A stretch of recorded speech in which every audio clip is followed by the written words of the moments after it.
The 7 reasons why people do not stay in San Cristobal. If you recall in my video where I talked about being intimidated by San Cris, one of the things that made me nervous was everyone I knew said they loved San Cris, it was their favorite city, etc., etc. Everything we love about Mexico is all in this one magical town. But nobody lived there. Everybody came, they saw, they left. And it just really didn't make sense to me. Like, to me, I love the cooler weather, I love the mountains, but there were literally just no YouTubers talking about staying here. And Mexico-wide, like, San Cris is considered the #1 Pueblo Magico, like country-wide. So why was nobody living here? Cost of living is low, the weather is perfect. What is it about this town that's so not permanent? So #1, this really is a nomadic community. Lots of transient people here. People come here, of course, as tourists because of the Pueblo Magico.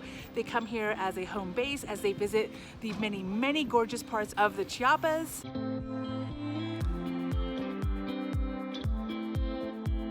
This place is also a huge draw for nomads. Nomads tend to seek places with good internet, but also very Instagrammable locations. And San Cris is filled with those. And San Cris is also well known as a place of healing. So many people come here literally to heal from various personal traumas. And so yeah, we get a pretty big nomadic draw of people who maybe don't necessarily care about San Cris as a Pueblo Magico, but they hear that this is the place for temazcals and yoga retreats. And so San Cris is filled with a lot of healers, some authentic and a lot really just in it for the finances. And to make matters just a little bit difficult, we also have a percentage of the population who are displaced from wherever they were from before, and so they feel they have to be here. Those come in 2 categories. One category is the expat community who are running away from their country of origin, and the other are fellow Chiapanecans who, for one reason or another, can no longer live in their small towns and have been forced to go to a bigger town such as San Cris or Tuxtla Gutierrez. And so all that creates a community where people are coming and going all the time, and very few people really and truly live here. Now that makes sense, right? I mean, again, Pueblo Magico, nomadic kind of vibe. People are always going to be coming and going, and that's beautiful. That makes sense. But I will say it happens here much more than it's ever done in Merida, and I don't know. It stands out a lot. Let's talk about the 6 other reasons why people might come and go, aside from just inherently being nomadic people. And so #2 reason is the language barrier. Obviously. Now, everybody in Mexico speaks Spanish, but here in the Chiapas, we also have several indigenous languages being spoken, like Tzotzil. We have, of course, the English-speaking population. I can hear Russian languages, German languages, French languages, and I was especially surprised when I went to my favorite Japanese restaurant here, and I swear the hostess spoke English, Japanese, and not a word of Spanish, which is really rare for an establishment here. And so while it is amazing and beautiful that all these different locations have found their way here to San Cris, it makes blending in, it makes getting to know the locals that much more difficult because 1, the person you're getting to know may not in fact be a local, and 2, they speak so many different languages that, whew, it's a beast. There have actually been a handful of times where, as I'm struggling through Spanish, the person I'm speaking with is also struggling through Spanish, and then you end up with this situation of like a translation of a translation of a translation. Next is people get homesick. When you're surrounded by so many nomads and so many things changing all the time, like even compared to Merida, anytime you visit home, it can call you that much more. Anytime I visited the US from Merida, I was so ready to leave. I was so ready to go back home to Merida that like the idea of moving back to the US really did not appeal. But my most recent time going back to the US, back in November, it was so comfortable. It was really much more comfortable. The difference between here and there, that seriously, if I did not get 180 days, I would have actually been okay, because home felt comforting again. And it took me a while to realize that it literally is because I'm here in San Cris, where things are constantly changing and moving. And even for somebody like myself, it was comforting being back home. And number 4, more people have gotten sick in San Cris than I ever noticed in Merida. A lot of people blame the water situation here, where people really don't have access to very clean water, and so the chances of getting sick seem to increase here as compared to Merida or other parts of Mexico. Alex and I have been pretty lucky, but Karen and her daughters, they've been sick more times than they would ever share. Likewise, over on the Facebook community, so many people getting sick here, and some people getting sick over and over and over again. And this simply wasn't a problem in Merida. And I think anytime that you're sick, especially like repeatedly, being in a place that has more of the conveniences that you're used to, or the conveniences that help in these times, really makes a difference. So here in San Cris, we don't have Uber, we do not have Rappi, we do not have Uber Eats. We do have some delivery systems, but they're just not as reliable as the bigger cities.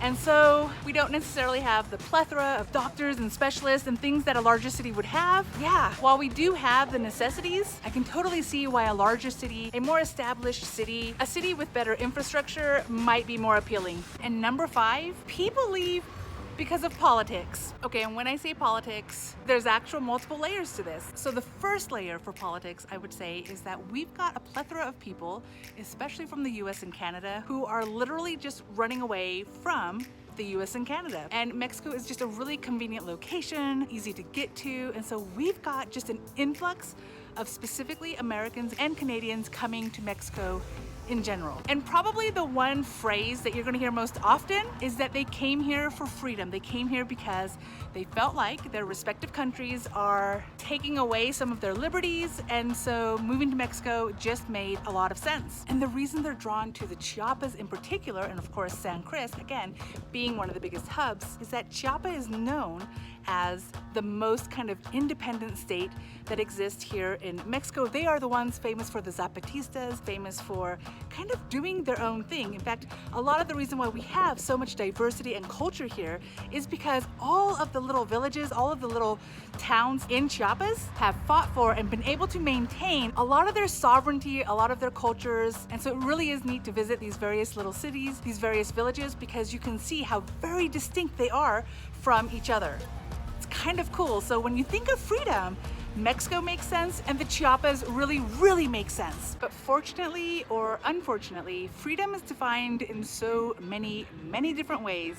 And what ends up happening is people who are kind of running away from their current government or their current situation, if you're basically running away just from like one thing or one concept that you find no longer tolerable in your country, you'll probably find that here in San Cris. You'll probably find that you are given freedom or autonomy or the things that you want, and Chiapas is a really great place for it. But with that particular freedom being in the bag for you, you might just find that you also get other freedoms that maybe you're not as appreciative of. So for example, there's a lot of noise freedom here. We can get as loud as we want to, and especially in December, those cohetes and fireworks really add up. And if you're fortunate enough to live next to a home, a restaurant, a hostel, etc., of which there are many here in San Cris, they have the freedom to party until 1, 2, 3, 4 in the morning. And well, that's a freedom. And here in San Cris, we even have freedom kind of away from governmental control. There is a sense of distrust when it comes to the government here, much more so than other parts of Mexico. People don't necessarily rely on the police. Therefore, if you have a situation where you might want to call the police, gray areas happen.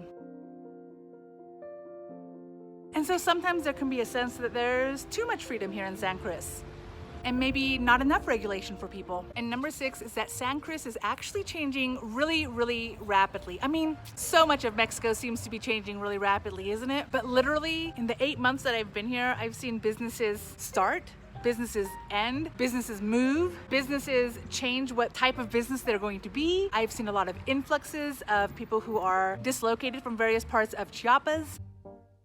I've seen certain regions of the Chiapas becoming suddenly dangerous and we can't really go there anymore, while other parts become apparently more acceptable. And I've really seen all of Alex's favorite teachers come and go. And so as you might know, Alex is kind of an unschooler slash homeschooler, and I like Alex to take classes that he enjoys and that can teach him really any subject. But I find that lots of teachers change their mind about wanting to teach, lots of teachers move to other locations, lots of just So his most recent teacher just this weekend informed me that she was leaving and that she'll let us know when she comes back. And that is nomad talk for I'm not gonna burn my bridges, but I don't necessarily plan on actually coming back. But like if I do, having a job is nice. So I would say for here, especially if it comes to classes, whether it's for you or your children, seize the day. If a class appears that looks interesting to you, take it now because it may never be offered again, at least not by that particular teacher. And number 7 is a growing sense of unrest here in San Cris.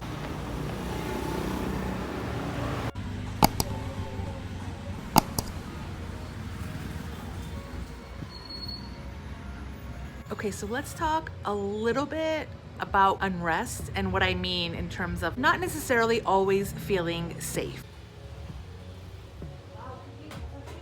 The more diverse a city is, the more unrest there will always be. The more differing opinions there are, the more different ways of doing things there are, the more likely there's going to be unrest. And here in San Cris is no different. What types of unrest, what types of maybe unsafe situations have I noticed here in San Cris? Gracias. You guys already know about the many blockades that we tend to have here, especially between Tuxtla and San Cris itself. Most of those are pretty harmless. I mean, they're annoying, obviously, but in terms of safety reasons, it's honestly not that bad. But not too long ago, because the blockade happened to be kind of a protest towards the Mexican government, there was also a shooting involved, which was pretty scary to hear about. Related to the blockades, I think it might be opening up finally, but there was a blockade between San Cris and Palenque. Not only were people, asked to pay a toll, but a Russian couple got abducted for a short period of time. I'm not sure if they were injured necessarily, aside from, I'm pretty sure being abducted, no matter how you're treated, is a little bit terrifying. And at least 2 tour buses taking people from San Cris to Palenque and back also got hijacked. Now the people weren't hurt, they were just told to get out of the vans, and the vans were taken. So again, unrest. The vans are now safely back in San Cris where they belong, so at the end we're fine, but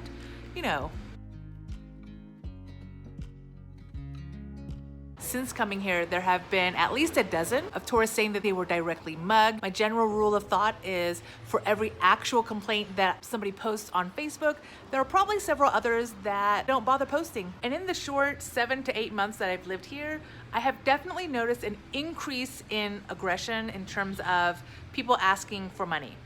Now, at first, I kind of assumed it was related to the holidays. We definitely had a huge influx of people visiting during Christmas. There were more partying going on, there was more drinking going on. And so I kind of thought it's probably related to that, and I expected it to die down once those visitors left. Pero it has not appeared to have gone down. To a certain degree, I feel like maybe more is happening. I think possibly a lot of it's happening from, again, those displaced people that weren't maybe originally from San Cris, or maybe not even from the Chiapas, seem to be coming here, and they're just staying a little longer than they used to stay. They're standing a little closer than they used to stand back when I first got here in July. So I'm hoping that dies down soon. And I can't remember if it was right before I went to the US in November or right after, but either way, there was what I call a crazy person. Crazy as in definitely not in his right mind. I don't know if it's drug related or what. I met him 3 times. We did not directly interact, meaning he probably did not know I was there, but all 3 times, yeah, all 3 times I would call Karen and be like, okay, I saw this guy and he was doing XYZ. I'm not a fan of having to see this. And I don't really want to go into details of exactly why he bothered me or why I got the vibe that I need to get away from him. But a few weeks later on Facebook, his face appeared, and apparently he was high and stabbed someone somewhere near a mercado that I've never been to. So it's not a touristy mercado, it's definitely more of a local place. But he did injure somebody via stabbing, and all the comments were like, okay, this is a local crazy guy, everyone avoid him, etc. So I've not seen him at all this year. And again, I only saw him 2 or 3 days in a row for that week, but then nothing. And there have been other people that on Facebook were warned against if we see them, because they tend to harass people.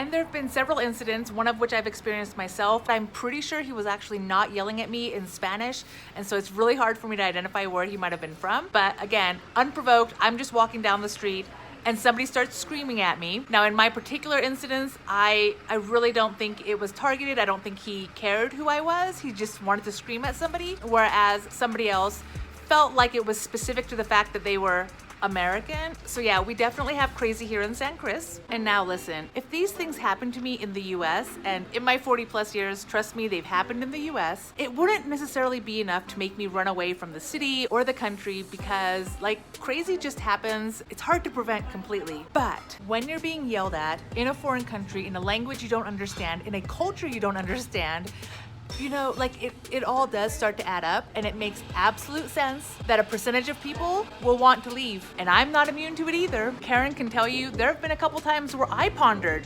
should I leave? Should I go to Tuxtla in the meantime? Like what should I do? And the reason I ultimately stay is because so far I feel like the pros far outweigh the cons. We'll make another video on that later. But yeah, I don't think it's unreasonable at all that people come here, experience all of these kind of difficult situations, and just want to leave. Like at the end of the day, Mexico is so large. There's so many beautiful places you can go to. As travelers, why do we have to stay somewhere if we don't feel really comfortable? And so yeah, lots of people come and go, which is very different from a place like Merida, where people came with the intention of staying. But San Cris is kind of a place where people come and go. Very few stay for very long.